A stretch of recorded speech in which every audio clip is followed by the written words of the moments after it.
এক ছেলে তার শাশুড়ি বেড়াইতে আইছে, তো বাজার থেকে সবচেয়ে বড় রুই মাছটা আনছে, যেহেতু শাশুড়ি আইছে সবচেয়ে বড় রুই মাছটা। বিবি সাহেবা তো মাছ কাটতেছে, ছেলের মা বলতেছে, বৌমা এত বড় রুই মাছ তো সে কোনোদিন আনে না, এই রুই মাছের মাথাটা কিন্তু আমারে দিস। আচ্ছা, ছেলে যদি বড় মাছ আনে, মা মাছ খাওয়ার দাবি আছে না? ছেলের জন্য কি মা কষ্ট করে নাই? ছেলের প্রস্রাব পায়খানা কি মা পরিষ্কার করে নাই?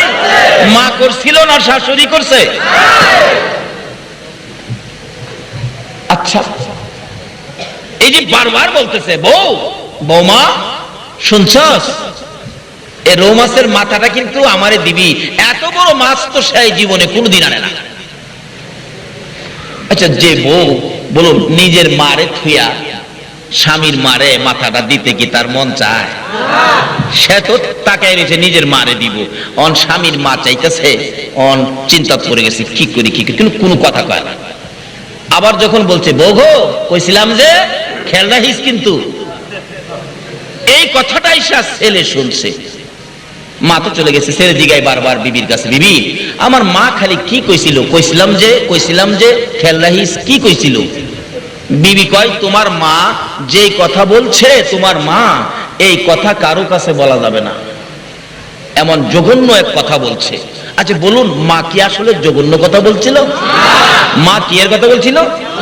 কিন্তু বিবি সাহেব কথাটারে পাল্টা এলাইছে। এই বাবা যুবক, এখনো কিন্তু তোমার বিবি তোমার মা বাবার বিরুদ্ধে এমন কমপ্লেন দিতে পারে, কিন্তু মা বাবার কাছে যাচাই না করে মা বাবার উপর অ্যাকশনে যায় না। এখন তো যেটা কইব অ্যাকশনে চলে যায় বাঙালি। আগে জিজ্ঞাসা এলো মা কথা বলছে কিনা, কিন্তু ছেলে তো অ্যাকশনে চলে গেল। কিভাবে? কি কইছে মা? তোমার মা যেটা বলে তোমাকে বলা যাবে না। আর কি বলছে বলো না।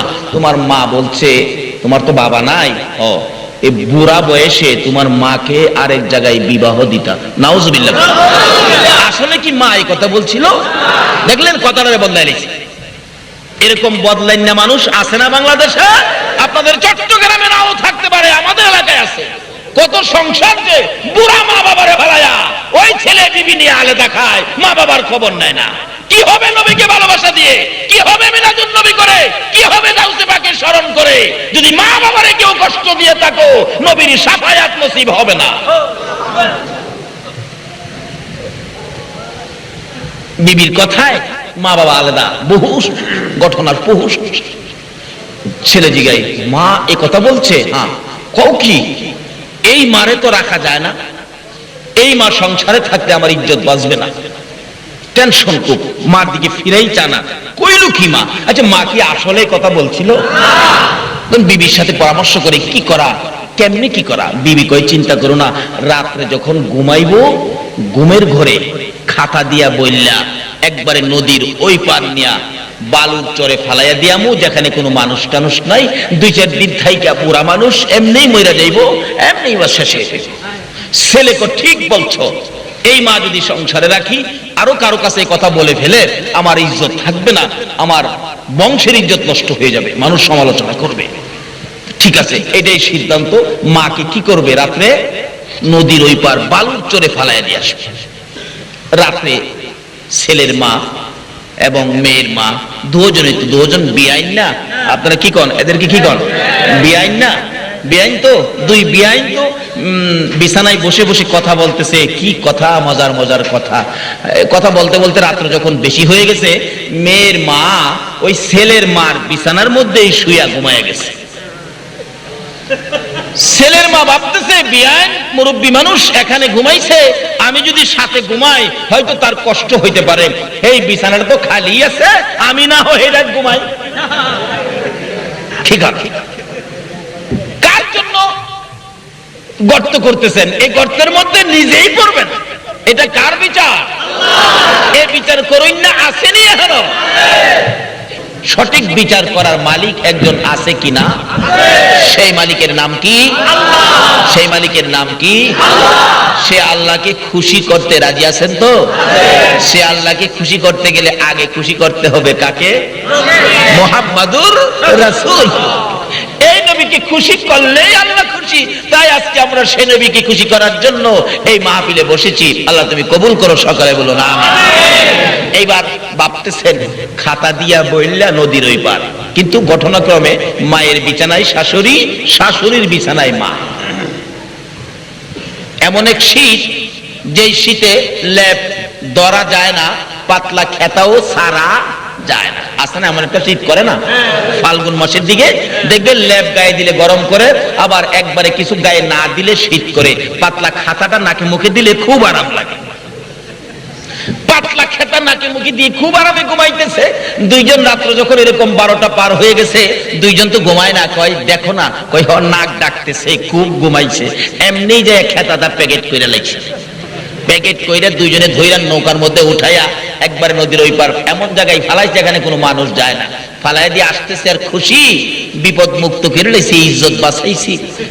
বাড়ি অলনি কয় আমার জীবনের লেগে ঘরের বেজাল দূর করছি।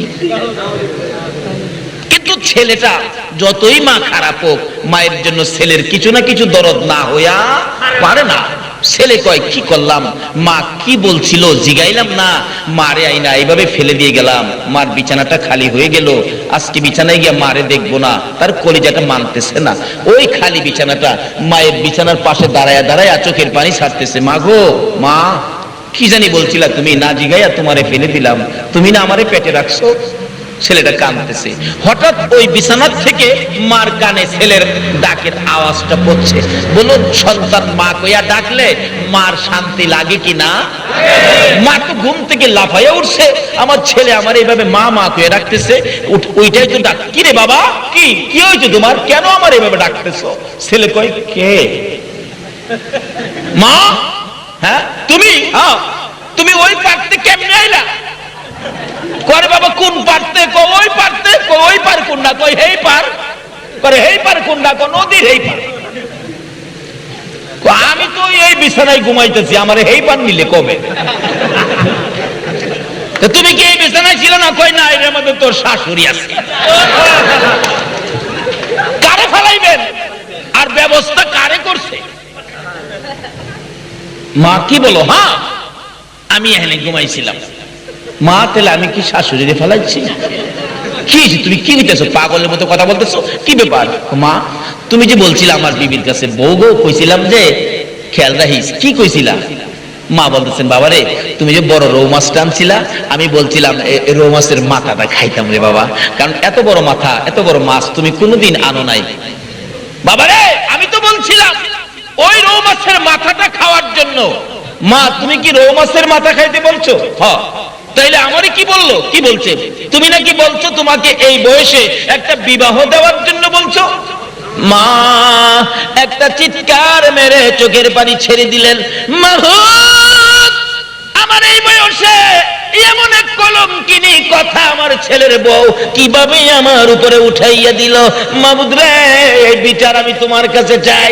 আমার আল্লাহ বলেন বিচার দিতে হবে না, বিচার দেওয়ার আগে আমি আল্লাহ বিচার করেছি। বলুন এই আল্লাহ এখনো আছে কিনা? গর্ত কার জন্য করতেছেন? কাকে বিপদে ফেলাইবার চিন্তা করতেছেন? এই বিপদ কিন্তু আপনার উপরে।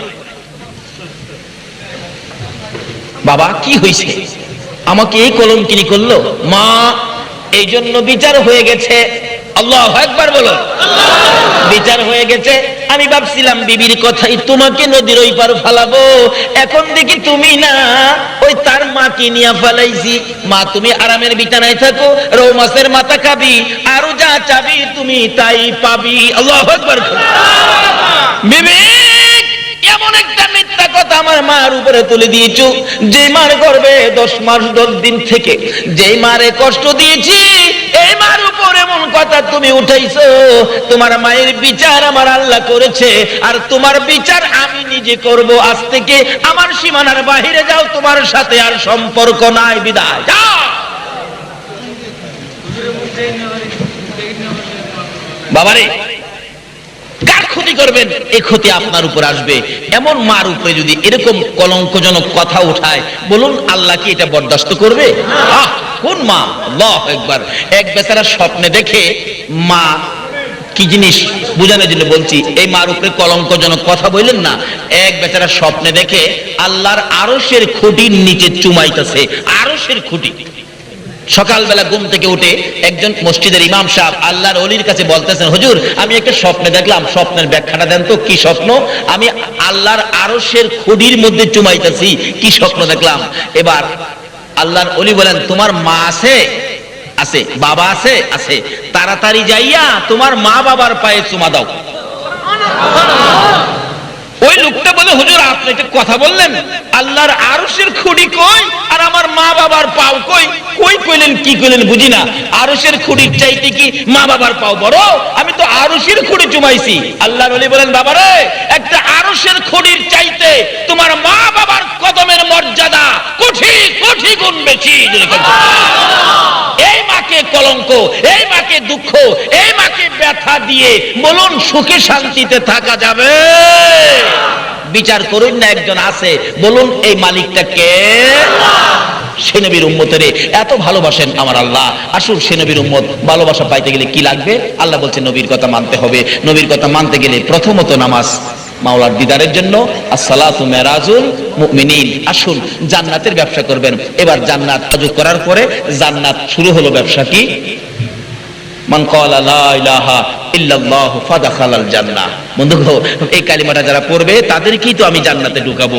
এবার জান্নাতের টিকিট খান পাইলেছেন যাদের কাছে কালিমাটা আছে। দ্বিতীয় নম্বরে বলছে আসসালাতু মিফতাহুল জান্নাহ। বন্ধুগো এই নামাজটা হলো বেহেশতের চাবি। নবী আপনি বলে দেন, নবীজি বলে গেছে ও উম্মতেরা আসসালাতু মিফতাহুল জান্নাহ, নামাজ বেহেশতের চাবি। তৃতীয় নম্বরে বলছে এই বেহেশতের মেহমান হইয়া খাইবেন, খাইতে গেলে আমলে থাকতে হবে।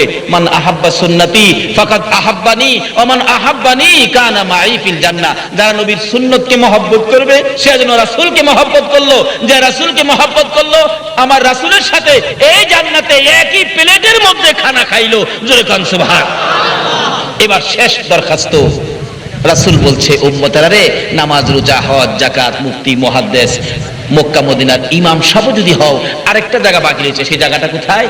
আল জান্নাতু তাহতা আকদামিল উম্মাহাত। তোমার মায়ের পায়ের নিচে তোমার জান্নাত। বলুন কার পায়ের নিচে?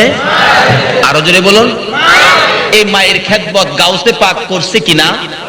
আমার আগের বক্তা বলে নাই আল্লাহর ওলিরাও মায়ের খেদমত করেছে। যেই মায়ের খেদমতে সরাসরি আল্লাহর ওলি হওয়া যায়। বাবারে আসুন যা যা করেছেন সব কিছুর মূলে হবে মা বাবার খেদমত।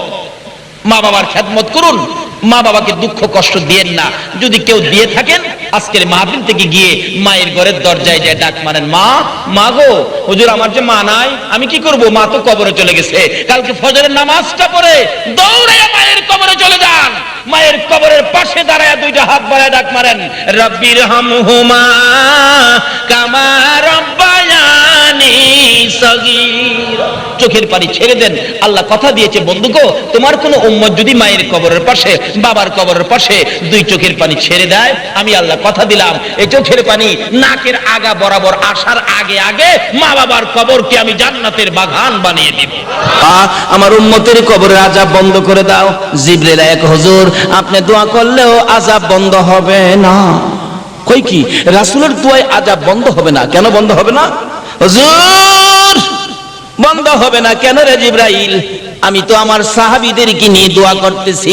জিবরাইল বলে হুজুর শুধু সাহাবী কেন, 1,24,000 পয়গাম্বর সহ যদি দোয়া করেন আপনি সকল পয়গাম্বরের নেতা হইয়া, তারপরও আজকে দোয়া কবুল হবে না। আরে জিবরাইল কেন কবুল হবে না? হুজুর আপনার এই উম্মত তার মায়ের কলিজায় আগুন দিয়া কবরে শুইছে, যতক্ষণ পর্যন্ত তার মা তাকে ক্ষমা না দিবে গো ততক্ষণ পর্যন্ত রাসূলের দোয়াও কবুল হবে না। আরে মা বাবার কথা মতো যে জন চলে না, বলুন মা বাবার কথা মতো যে জন চলে না, আল্লাহ নবীজির দয়া তার পাবি না। হায়রে আল্লাহ নবীজির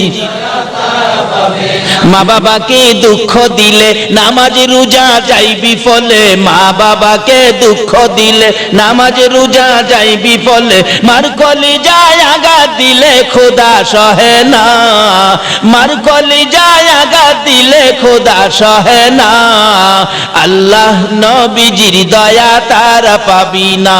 হায়রে আল্লাহ নবীজির মা বাবা অতি আপন, মা বাবার করো যতন, মা বাবা অতি আপন, মা বাবার করো যতন। তিন কথার সাথী পায়া বুইলা যায়ও না, তিন কথার সাথী পায়া বুইলা যায়ও না, আল্লাহ নবীজির দয়া তারা পাবি না। হায়রে আল্লাহ নবীজির